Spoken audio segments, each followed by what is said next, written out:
There's a message that Jesus leaves us. There's a message that he tells us, man. It says this is the message to the church. The church, the church is the people. The church is God's children. The church is, everyone who believes in him, man. But here are a couple things that he tells us that you can take with you. He says, I know all the things you do. I have seen your hard work and your patient endurance. So understand God sees your hard work. It's not going unnoticed. He said, you have patiently suffered for me without quitting. So God knows, Jesus knows that you're suffering. He knows that you're suffering for him, but he acknowledges the fact that you haven't quit on him. He says, I know about your suffering and your poverty. He says, but you are rich, man. Understand, we are all rich. We are all rich.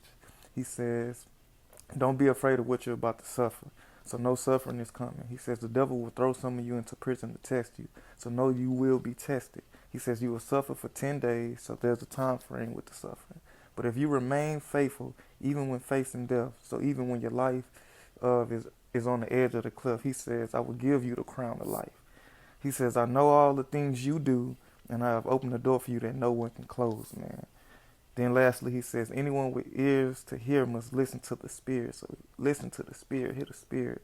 And it says, and understand what he is saying to the churches.